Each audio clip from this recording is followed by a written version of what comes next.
के बाद एक मूव आज बनता हुआ देखने को मिल रहा है। चलिए बातचीत करेंगे आज की कंपनी से। बजट आने में मात्र 15 दिन से भी कम बचे, ट्रेडिंग डेज तो और भी कम बचे हुए हैं और इंडस्ट्री को पूरी उम्मीद है कि सरकार इस बजट में इंफ्रास्ट्रक्चर सेक्टर पर ज़बरदस्त करेगी। स्पेंडिंग बूस्ट देना ज़रूरी है क्योंकि बहुत जगहों पे अभी भी रूरल इलाकों में डिमांड की समस्या भी है। तो बजट से सीमेंट सेक्टर को क्या उम्मीदें हैं, जो कि इंफ्रा का एक बहुत ही ज़बरदस्त इंग्रेडिएंट है, इस पर बातचीत करेंगे। जेके लक्ष्मी सीमेंट के प्रेसिडेंट अरुण शुक्ला जी हमारे साथ हैं। अरुण जी नमस्कार, बहुत बहुत स्वागत है आपका CNBC आवाज़ पर। नमस्कार जी, नमस्कार जी, धन्यवाद। शुक्ला जी ये बताइए कि काफ़ी हम लोगों ने तेज़ी और डिमांड देखी है रियल एस्टेट में और इंफ्रा प्रोजेक्ट, और बहुत सारी खबरें भी सुनते रहते हैं, बढ़ते रहते हैं। इस वक्त की तस्वीर को देखते हुए पहले तो ये बताइए कि कैसा डिमांड सिनेरियो, कैसा डिमांड एनवायरनमेंट कैसा है? डिमांड अभी अच्छा चल रहा है। आपको जैसा ज्ञात है, जनवरी मार्च और जनवरी से जून तक का जो समय होता है सीमेंट इंडस्ट्री के लिए, वो डिमांड के हिसाब से बहुत अच्छा होता है। तो उसी के मुताबिक डिमांड मार्केट में है एंड आई थिंक ये आने वाले समय में कम से कम 2 क्वार्टर में कंटिन्यू करेगा। 2 क्वार्टर और कंटिन्यू करेगा।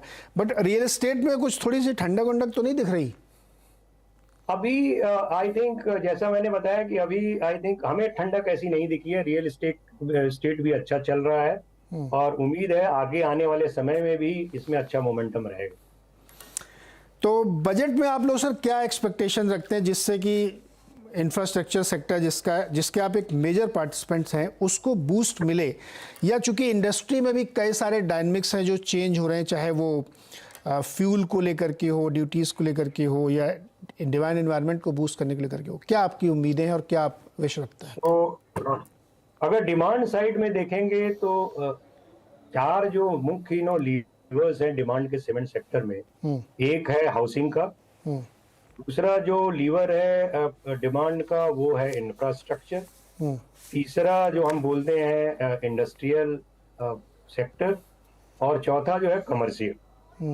और मेजर देखेंगे डिमांड जो आता है वो आता है हाउसिंग से, करीब 60 से 65%। हमारी उम्मीद है कि इस बजट में गवर्नमेंट इस सेक्टर को और बढ़ावा देगी जिससे सीमेंट का कंजम्पशन बढ़ेगा। दूसरा, इंफ्रास्ट्रक्चर में जो मोमेंटम हमने देखा है पिछले सालों में, हमें उम्मीद है कि आने वाले बजट में भी इसका प्रावधान होगा। गवर्नमेंट इसमें खास ध्यान देगी और मोमेंटम जो इंफ्रा में क्रिएट हुआ है वो आगे भी जारी रहेगा। बिकॉज अगर ये दोनों को ऐड करेंगे, हाउसिंग और इंफ्रा, ये करीब करीब कंट्रीब्यूट करता है अबाउट 80% ऑफ सीमेंट डिमांड। तो अगर ये 2 जगह इम्पिटस रहता है गवर्नमेंट का, तो सीमेंट इंडस्ट्री का मेरे ख्याल से demand wise things are going to be very good in coming year. तो मेरी उम्मीद है कि इन दोनों सेक्टर में गवर्नमेंट का खास ध्यान रहेगा। इंफ्रा का जो मोमेंटम है वो कैसे कंटिन्यू रखें, उसमें स्पेंडिंग कैसे बढ़ाएं, और हाउसिंग सेक्टर में इंडिविजुअल हाउस बिल्डर को कैसे हम इंकरेज करें to go for housing. Maybe जो भी रेट्स हैं लोन के या जो भी प्रमोशंस हैं, गवर्नमेंट जो इंकरेज करेगी housing urban and rural area में, आई थिंक उसके ऊपर काफी डिपेंड है।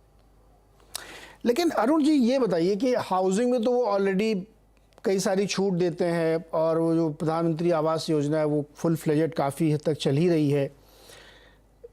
क्या अलग से क्या है आपको एक्सपेक्टेशन लगता है कि जो हाउस जिसको आप कहते हैं 65% डिमांड वहां से आती है, वो कैसे उसको इनकम टैक्स में अगर कुछ रिबेट मिले? हाँ। तो टिपिकली देखेंगे जो मिडिल क्लास है, जो इंडिविजुअल होम बिल्डर सेगमेंट है, they fall into that category. अगर वहां पे अगर कुछ उनको राहत मिले अगर हाउसिंग लोन के ऊपर टैक्स में, तो आई थिंक वो काफी उसके कारण बूस्ट मिलेगा इस सेक्टर में। सर आपके मुंह में घी शक्कर, लेकिन आपको लगता है ऐसा करेंगे वो? होना चाहिए। आपने विश लिस्ट बोला है, तो हमारी विश लिस्ट तो यही है। हाँ। और since cement industry is one of the major driver of economy in India, तो मेरे ख्याल से गवर्नमेंट जरूर इसमें ध्यान देगी। ओके, एक तो सर ये भी बताइए कि चूंकि सीमेंट जो है कंस्ट्रक्शन कॉस्ट का 8 से 10% करीब बैठता है और हाईएस्ट स्लैब में जाता है टैक्स में ही, तो क्या उस तरफ भी आप, हालांकि वो बजट का पार्ट नहीं होता है, लेकिन उसमें भी तो कुछ करना चाहिए इनको, अगर आप इस सेक्टर को रियली बूस्ट देना चाहते हैं तो? जी जी, मैं वही उसी पॉइंट में आने वाला था जी। कि अभी देखेंगे ये मेजर ग्रोथ ड्राइवर है इंडिया के लिए हमारा सेक्टर, और हमारे सेक्टर हाईएस्ट टैक्स स्लैब में है 38%। अगर वहां पे गवर्नमेंट कुछ ध्यान देती है तो perhaps I think is going to be a great boost for the entire industry and for the entire economy. Okay, तो ये हो सकता है सुन रहे हो सरकार के लोग, तो इस पे भी ध्यान जी देना जी जी, चाहिए। और मैं आपके माध्यम से जरूर बोलना चाहूंगा, हमारी ये विश लिस्ट काफी दिनों से है। हाँ। अगर गवर्नमेंट इसमें ध्यान देती है तो perhaps it is going to be good for not only for the sector for the but for the entire industry. अच्छा, इससे पहले भी शुक्ला जी आप लोगों की कभी कभी इंडस्ट्री लेवल पर बातचीत हुई तो उनका रिस्पांस क्या होता है? वो क्या कहते हैं, नहीं करना है? क्यों नहीं करना है? सो आई थिंक हमारी डिमांड है, आई थिंक परहैप्स गवर्नमेंट जरूर उसमें ध्यान देगी। इस बार कुछ हो सकता है, कुछ इसमें हो, we don't know, but this is what we expect. ठीक है, ये तो बजट वाली हो गई। लेकिन शुक्ला जी एक चीज़ बताइए, आप टीयर 1, टीयर 2, टीयर 3 सिटीज़ में देखिए, वहाँ पे अभी डिस्पोजेबल इनकम या इतने बड़े टिकट साइज़ की डिस्पोजेबल इनकम जिसमें कि लोग घर बनाएं या घर खरीदें, उसमें थोड़ी सी दिक्कत दिख रही है। क्योंकि बिल्डर्स भी ये कहते हैं कि अगर 9-10% पे होम लोन चला गया, जो कि चला ही गया, लगभग 9% पे तो चला ही गया जी जी, आ गया है ना, तो डिमांड उतनी आएगी नहीं, क्योंकि वो अभी 650 की EMI थी, अब 1000 रुपये की EMI हो जाएगी। नौकरियां तो उतनी अच्छी मिल नहीं रही हैं। जी जी। तो फिर ये जो आप इतनी उम्मीद रख रहे हैं वो किस बिना पे रख रहे हैं? क्योंकि लार्जर पार्ट में तो ये दिक्कत खड़ी हो रही है।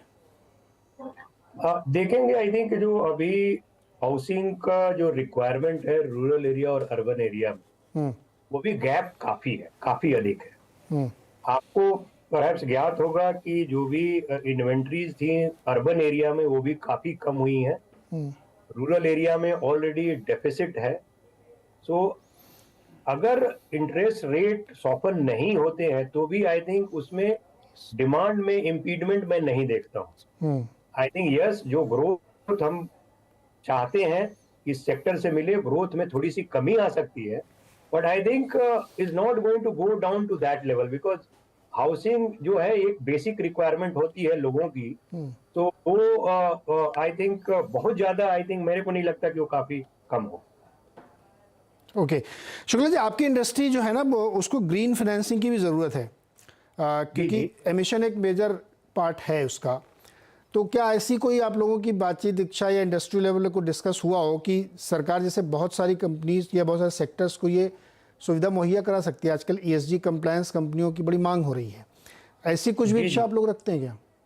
बिल्कुल, आई थिंक ये आपने बहुत सही बोला। जो हम ग्रीन फाइनेंसिंग की बात करते हैं, और जो अभी हमारा नेशनल लीडरशिप है, हमने एज ए नेशन कमिट किया है कि भाई 2070 will be carbon neutral. So I think उस दिशा में बढ़ने के लिए सीमेंट इंडस्ट्री में काफी सपोर्ट गवर्नमेंट का चाहिए। दो एस्पेक्ट में मैं बोलना चाहूंगा आपको। एक तो जो अल्टरनेट फ्यूल की बात करते हैं कि हम वो वहां पे कैसे गवर्नमेंट का सपोर्ट मिले in terms of financing, in terms of really developing this ecosystem, because अभी भी हम काफी पीछे हैं अल्टरनेट फ्यूल के केस में। सीमेंट इंडस्ट्री में जो अल्टरनेट फ्यूल है उसका प्रोपोर्शन करीब 4-5% है। मैं इसमें पोटेंशियल देखता हूं कि ये 20-25% तक जा सकता है, प्रोवाइडेड यहाँ पे गवर्नमेंट का सपोर्ट हमें मिले। तो आपने बहुत अच्छी बात की है। I think this is one area where we want that government should come forward and help us in terms of developing ecosystem and also in terms of encouraging us to go for this very aggressive. So एक चीज ये है। दूसरा, हम renewable energy की भी बात करते हैं आजकल, राइट? वहां जैसे सोलर एक हमारा काफी बड़ा पोटेंशियल है सोलर एनर्जी।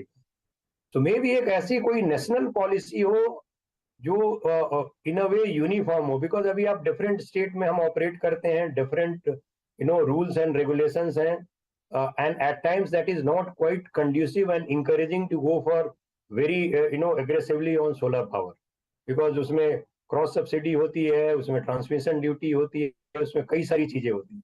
अगर गवर्नमेंट कुछ ऐसी पॉलिसी के साथ आती है इंकरेज करने के लिए सोलर पावर को, विंड पावर को, वो काफी हेल्प करेगा हमको अपने टारगेट को अचीव करने के लिए।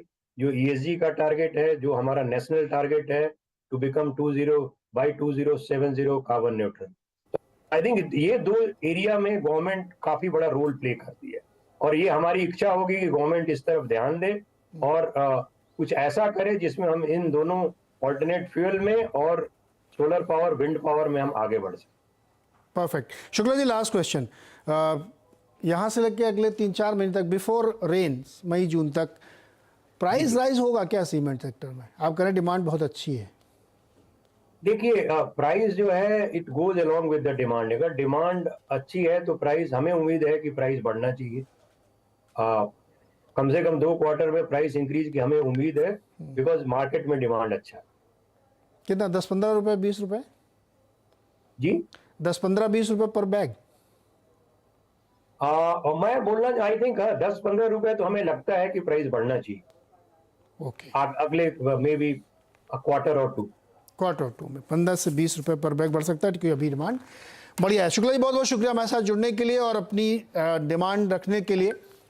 उम्मीद करते हैं कि बजट के दिन कुछ अच्छी खबर हम लोगों को सुनाई दे इस सेक्टर के लिए भी। बहुत बहुत शुक्रिया हमारे साथ जुड़ने। Thank you so much, thank you sir. तो ये थे अरुण शुक्ला, प्रेसिडेंट जेके लक्ष्मी सीमेंट, जो रख रहे थे कि सीमेंट सेक्टर को बजट से क्या एक्सपेक्टेशंस हैं, किस तरीके की खबरें वो सुनना चाहते हैं बजट में वित्त मंत्री जी की ओर से। छोटा सा एक ब्रेक के बाद मार्केट।